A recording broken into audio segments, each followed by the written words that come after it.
Let's move on because I was listening to your Peter Royce's interview, who is the top dog. Can I say top mincer maybe at the Nutriment Company? Is that a good pun? Very, very insightful interview. So if you guys haven't listened or watched the interview with Peter Roy, it's an absolute banger. Now, he mentioned a few things that really, really jumped to me. Now, he reckons that the treats TAM, the total addressable market in the UK, is 750 million pounds. And I saw a treats company actually that we were talking about yesterday, and they do beef lung, raise over £1 million. I mean, what appetite, what voracity is there for VCs or for companies willing to back beef lung treats? The supplements market is going to be booming in the near future, isn't it? Yeah, I mean, you have to question like the amount of money that goes into something like that project. So £1 million investment into that company. Now, what percentage of that company does that equate to? Let's say it equates to 30%, and they're valuing the business at £3 million. Let's say, like, what has to be your like national your gross sales and your profit to make that a viable investment? So because again, investors, I say this all the time, they're not in it for getting their money back. They're in it for a 10x multiple, which means then that they want 10 million. So you probably need to sell the company for a minimum of 30 million, which means that your EBIT would need to be a minimum of 3 million, but in an area where people are prepared to pay a 10x on their EBIT, which means then your revenue would have to be 10 to 15 million probably. And that's a lot. That's a lot in this market. I mean, don't get me wrong, the total addressable market is pretty big, but again, this also includes, packet treats. We're talking about the whole treat market as such. So it's although it's a big market, it's very diverse and very fragmented. And also the problem is it's not brand conscious as the food market, because people come in and they might buy, let's say they come into your shop and they buy Origin every week. They're not going to buy the same type of treat every week. This week they're buying some natural treats. Next week they're buying some Skipper's treats. The week after they're buying some fourth grade treats. Whatever it's they treat treats like we treat snacks. You might eat a chili con carne every Wednesday for dinner, but you're not necessarily going to have chocolate hobnobs every Wednesday afterwards. So it's a much more variable market and much harder to get long term brand loyalty. Because the other thing is, it doesn't sell D2C. Treats do not sell D2C. I mean, well, they do, but only in bulk and only to high users. And most treats are sold through retail, through like clever, good merchandising. And again, it's a variable market, and you can be in with them like 1 minute and out the next, and that no one would really care as much. So I think it's a weird investment. I think it's a huge amount of money to put into a company. And I know all these things are kind of casino-y anyway, but I feel like it's not a bet I would have made personally. What do you reckon is the recipe or recipes for a good like treats company?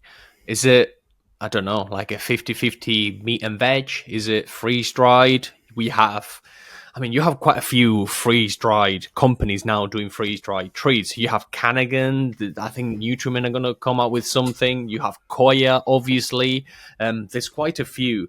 But then you have Carnilove. They are very, very popular with the 200-gram treat bags. I mean, those fly of the handles, basically. So what is the right treat? Do you think the consumer has a preference? Well, this is where it breaks down again. Is that so you have like high value treats. So, for example, if you're training your dog, it needs to be incredibly high value. So that can be where freeze dried comes in. It's where things like the Carnilove treats come in, the sort of soft treats, the training treats.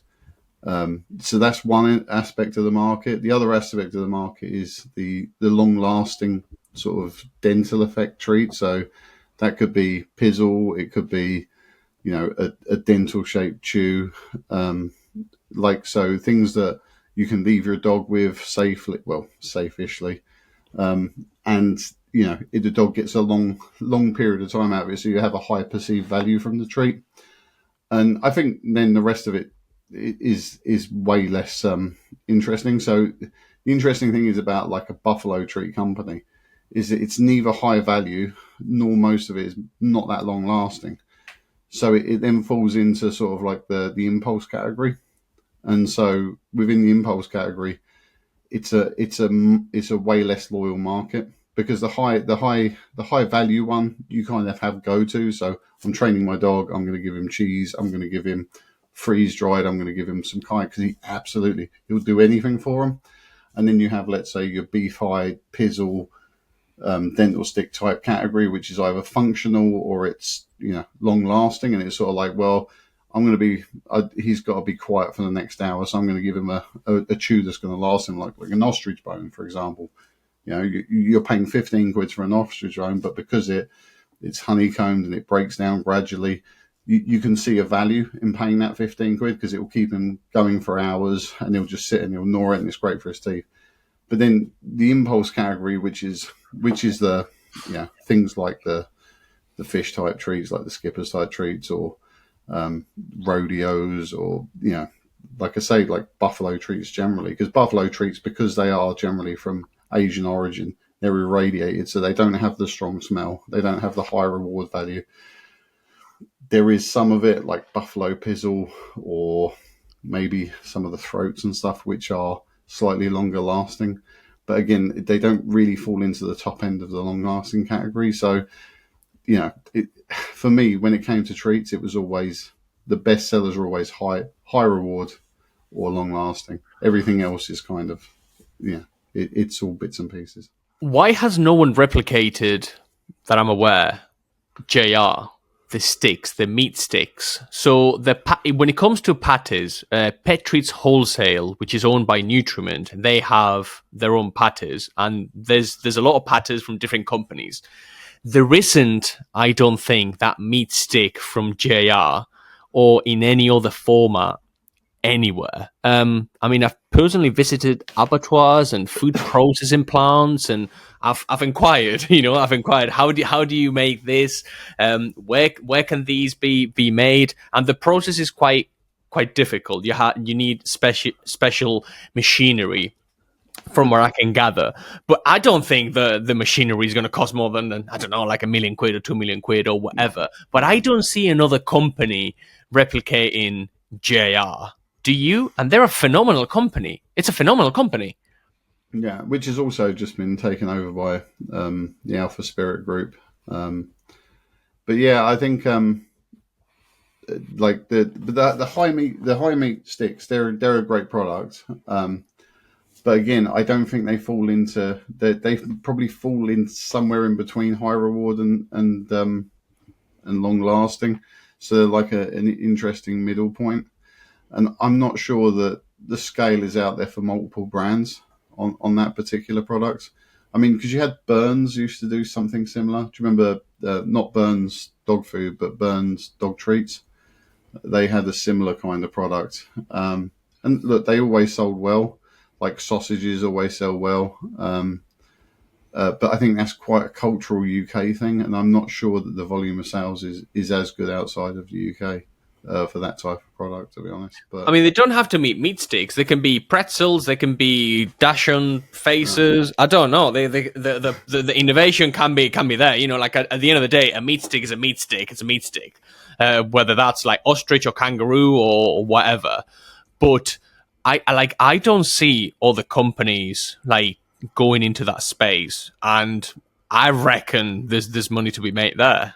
Yeah, I think it's because it's not something that's ever been traditionally white labeled. I mean, what you tend to find with a lot of these things is that companies that enter the space tend to enter it through white labeling companies, or through, I mean, like, so for example, the Buffalo Treat Company, they're probably buying from Alana or one of the other big Indian like buffalo treat companies, and then just getting it packed and calling it, whatever they're calling it. I think something like a pure meat stick, which is manufactured in the UK, that's something you need your own specialized equipment for. And if you're making them yourself, why would you bother white labeling them when you can take over the market yourself? And a lot of the white label companies tend to be sort of like non-European, and the ones that are, maybe there's only a couple of them, to be honest. So it's not the easiest thing to produce. So look, I think there is an opportunity for a company to do it and be a competitor against JR on them. But I'm not sure what the real market is of that product and whether that would make sense economically. Fair enough. Did anything jump out of the interview with Peter Roy? Not with regards to Nutriment, but with regards to trends and what he's thinking and what they are going to be doing and where they see big wads of cash. Well, I think it's the key thing is with the Nutriment company is that they can see the growth in raw. And so if you're acquiring companies, you want to acquire into a sector which is growing year on year, and the year on year growth in sales of raw is, I think, something like 10% a year. It's pretty substantial. So by buying companies today, in 2 or 3 years' time, they're going to be worth more in the future as long as you just keep growing. And obviously, when you have mergers and acquisitions, you're sharing a lot of your cost base. And so it just makes a lot of sense. And look, I also think Nutriment are, as we said, I think Peter Roy said on the podcast, they're going to bring out a gently cooked product, which will then really compete against the subscription-based model companies like Butternut Box, Different Dog, etc., which will be great for the pet stores. And yeah, I think they've got other things in the works, which I can't speak about, but they've got some very good ideas, but they've also got the distribution model to get those things out to market quickly. So for Nutriment, they bring out a gently cooked. That could be in 500 to 1,000 stores within a fortnight. That's some model now they've got because they own Natural Instinct, because they own Nutriment, because they own Butcher's Menu, Pet Treats Wholesale, Nova. It's an easy thing for them to just get everything out really quickly. It's the Unilever model. It's the Procter and Gamble model. If you come up with like a new Ben and Jerry's flavor, I mean, boom, and it's distributed, and you've got it in thousands of retailers all over the country. So yeah, right. Let us know what you think, and we will see you guys in the next one.